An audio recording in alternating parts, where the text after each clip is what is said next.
오늘 아침에는 이사야 31장 말씀을 통해서 애굽을 의지하는 자들에 대한 하나님의 경고의 말씀, 그리고 하나님께서 어떻게 이스라엘을 구원하실 것인지에 대한 내용을 살펴보고자 합니다. 먼저 1절부터 3절까지의 내용을 보면 애굽을 의지하는 자들의 결말에 대해서 말씀하고 있는데요. 애굽을 의지하는 자는 어떻게 될 것이냐? 한마디로 말해서 망하게 될 것이다. 멸망하게 될 것이다 라고 말씀을 하십니다. 그들이 멸망하는 이유는 그 애굽을 의지하는 것이 결국 하나님을 의지하지 않는 것과 같기 때문입니다. 여기 1절 말씀에 그들은 말을 의지하며 병거의 많음과 마병의 심히 강함을 의지한다 라고 되어 있는데, 이 성경에서 애굽이라고 했을 때 우리가 두 가지로 생각해 볼 수 있어요. 하나는 그 강력한 나라, 나에게 힘이 될 수 있을 것 같은 그런 실력 있는 그런 어떤 든든한 배경과 같은 그런 존재로 생각을 할 수 있고, 또 하나는 과거에 그 죄악 가운데 살았던 나의 주인이었던, 그러니까 죄의 노예로서 살아갔던 그런 존재라고 생각을 할 수 있습니다. 근데 핵심은 그 애굽을 의지할 때, 그러니까 나의 옛 모습으로 돌아가서 옛날에 내가 의지했던 어떤 그런 것들, 그것이 무엇이 되었든지 간에 과거에 하나님을 모를 때, 예수님을 만나지 못했을 때 그 과거에 의지했던 어떤 것들, 그것이 무엇이든지 간에 그것들을 의지하든지, 아니면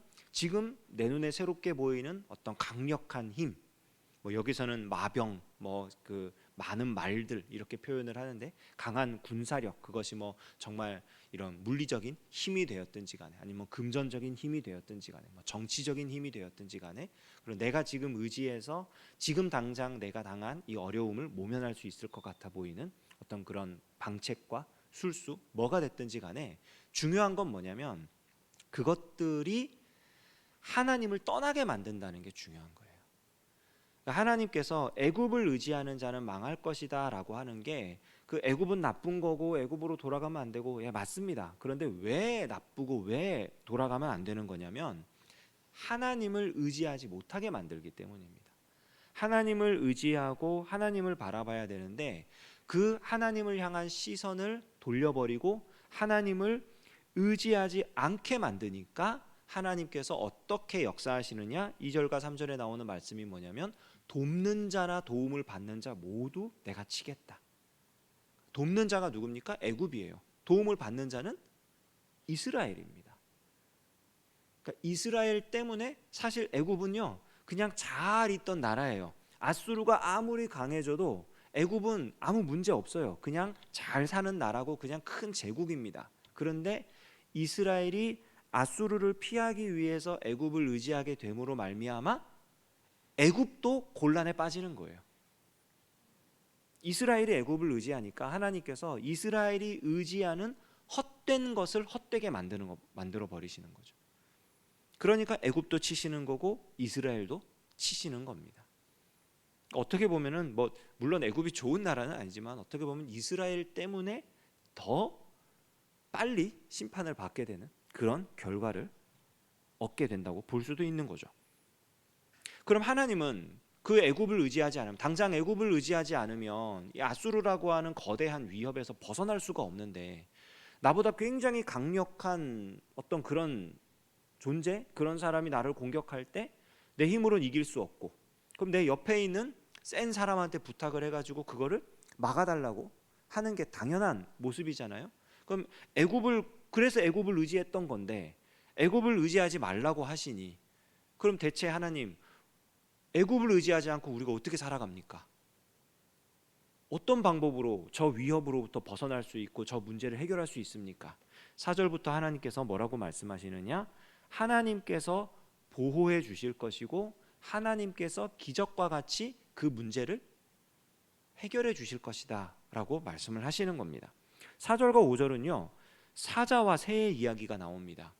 사자가 자기 먹이를 움켜쥐고 있을 때, 새가 자기 새끼를 보호하고 있을 때, 적군이 아무리 몰려오고 사람들이 아무리 많이 오고 해도 물러나겠느냐? 사자 절대 물러나지 않는다. 새가 끝까지 날개치면서 어쨌든 그 둥지에 침입한 그 적을 물리치기 위해서 애를 쓰지 그냥 가만히 있지 않는다. 그러면서 그 사자와 새 같은 보호를 하나님께서 이스라엘에게 베풀어 줄 거다라고 말씀을 하시는 겁니다.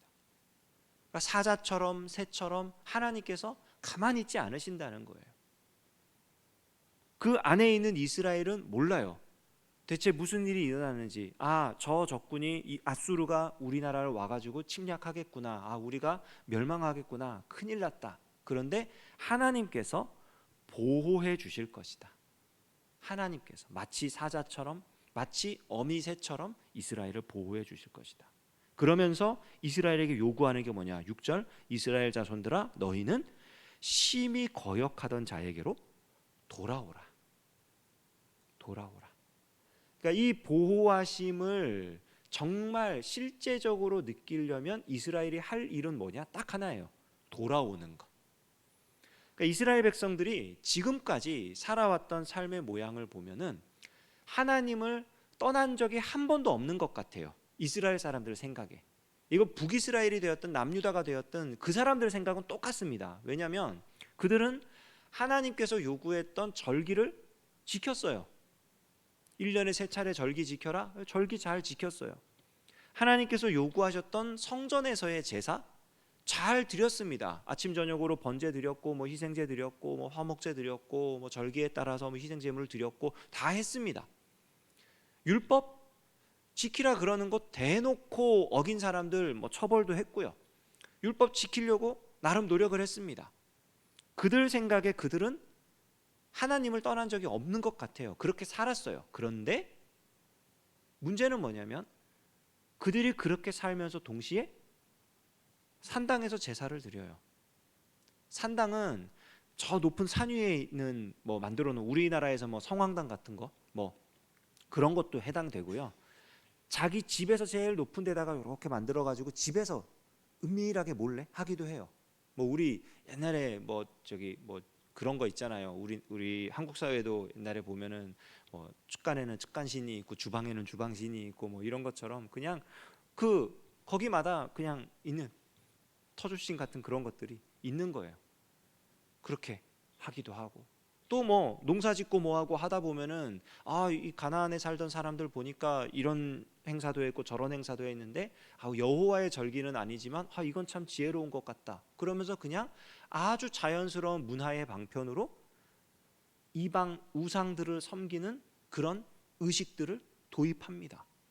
자연스럽게 그 문화가 섞이게 되고 다른 신들을 섬기는 일을 자연스럽게 하게 되는 거예요. 그러니까 이스라엘 백성이 스스로 생각했을 땐 하나님을 떠난 적이 없는 것 같은데 자세히 들여다보니까 하나님만 섬긴 적이 없는 거예요. 하나님께 붙어 있었던 적이 없는 거예요. 항상 떨어져 있었던 거예요. 다른 신을 같이 섬기든지 아니면 그렇게 하다 보니까 살살 거짓말을 하고 살살 율법을 떠나 살고 하는 게 오히려 자기한테 더 이득일 때가 많단 말이에요. 그러면은 11계명을 만들죠. 10계명 잘 지키려고 노력하는 것보다 11계명만 정확하게 지키면 되는 거예요. 11계명 걸리지 마라. 이런 거. 그렇게 살아가는 거죠. 그리고 그 결과가 지금 이렇게 나오는 겁니다. 하나님만 의지하지 않으니까 하나님의 보호하심을 경험할 수가 없고 하나님의 보호하심을 경험할 수 없으니까 그들이 믿고 의지했던 그 돕는 자들, 그 도움을 받는 자신들 모두 하나님께서 심판하시게 되는 결과에 다다르게 되는 겁니다. 하나님이 그들을 보호하실 때 어떤 일이 결과적으로 일어날 것이냐? 7절에 보니까 너희가 자기 손으로 만들어 범죄한 은우상 금우상을 그날에는 각 사람이 던져버릴 것이며, 그러니까 하나님께서 정말 원하셨던 여호와께로 돌아오라, 이 모습이 실제적으로 이렇게 드러난다는 거예요. 그들이 하나님을 떠나지 않았고 하나님을 섬기며 살았다고 착각하고 있었는데 알고 봤더니 하나님 아닌 다른 것들을 우리가 섬기고 있었구나 깨닫고 회개하고 돌아온다는 겁니다. 이 돌아온다는 게 그거예요. 다른 신들을 버린다는 거예요. 하나님만 섬기겠다. 그러니까 각각 자기 손으로 금우상, 은우상을 버려버리겠다. 그러니까 자기가 여태껏 의지했던 그 그것들이 얼마나 헛된 것인지를 그들이 스스로 깨닫고 하나님께로 돌아올 것이다.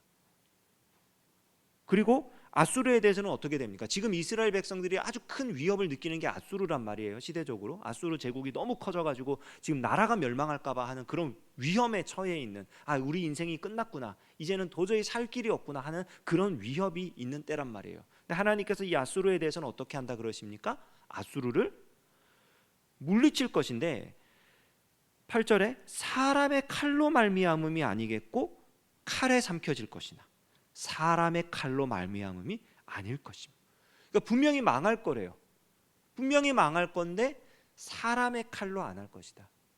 우리가 생각하는 일반적인 방법, 상식적인 어떤 그런 것들, 그걸 초월하는 하나님의 역사로 아수르가 망할 것이다. 실제 역사 가운데 보면 아수르 제국이 망할 이유가 없는 나라예요.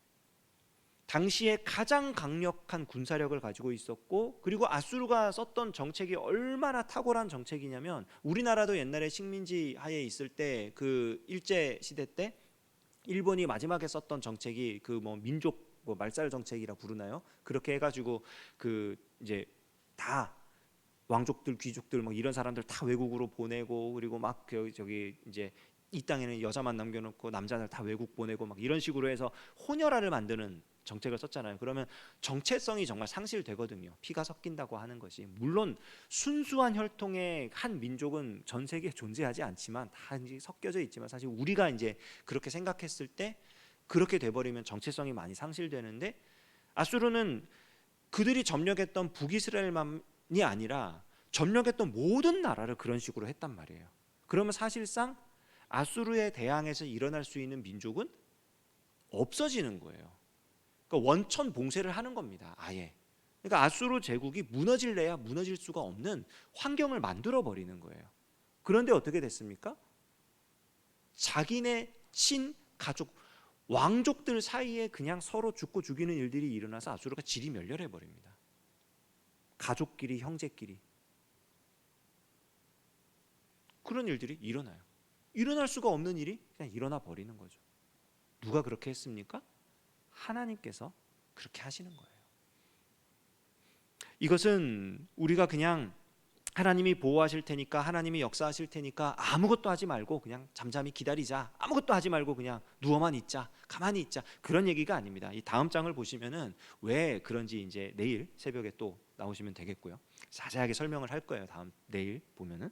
근데 어쨌든 지금 오늘 이 31장 말씀에는 하나님께서 이 애굽을 의지하는 이스라엘에 대해서 아주 강하게 경고하십니다. 그리고 본인 스스로 하나님께서 친히 이스라엘을 구원하실 것임을 우리에게 말씀해 주고 계십니다. 오늘 우리가 이 말씀을 보면서 이게 그냥 과거의 역사의 한 순간에 아수르라는 제국에 의해서 위협을 받았던 이스라엘이라는 나라, 남유다 왕국에 대해서 그때에만 해당하는 말씀이 아니라 오늘을 살아가는 우리에게도 사실은 동일해요. 우리를 힘들게 하고 어렵게 하는 많은 문제들, 그리고 정말 큰 위협들, 하나님 말씀대로 살아가려고 했을 때 이 말씀대로 살아가는 것이 너무나 어리석게 느껴지고 다른 것들을 의지할 수밖에 없을 것처럼 보이는 이 현실들, 그 가운데에 우리에게 요구하시는 겁니다. 너희는 여호와께로 돌아와라. 그러면 하나님의 보호하심을 경험하게 될 것이고, 하나님께서 어떻게 우리를 구원하실지, 하나님이 어떤 기적과 같은 역사를 이루실 것인지 우리가 경험하게 될 것입니다. 오늘 하루가 우리 주님의 그 놀라운 은혜를 경험하는 하루 되기를 주님의 이름으로 축원합니다. 기도하겠습니다. 하나님 아버지, 오늘 아침에 우리를 또 깨워주시고 또 나와 말씀 나누며 또 기도하며 하루를 시작하게 하시니 감사드립니다. 애굽을 의지했던 이스라엘의 실수를 우리는 반복하지 않게 하시고 오직 하나님을 의지하며 하나님께서 행하시는 놀라운 기적과 같은 은혜를 경험하는 하루가 되게 하여 주시옵소서. 예수님의 이름으로 기도합니다. 아멘. 우리 주님 예수 그리스도의 은혜와 하나님 아버지의 무한하신 사랑하심과 성령님의 교통 역사하심이 하나님만 의지하며 살아가기를 소원하는 하나님의 백성들 가운데에 이제로부터 영원까지 함께 하시기를 간절히 축원하옵나이다. 아멘. 시간 기도하실 때 오직 하나님만 의지할 수 있도록 기도하시면 좋겠고, 우리 교회를 위해서, 나라를 위해서, 우리 이웃들과 또 선교사님들 이 세계를 위해서 기도하실 때 또 담임 목사님 캄보디아 일정 무사히 잘 마치고 돌아오실 수 있도록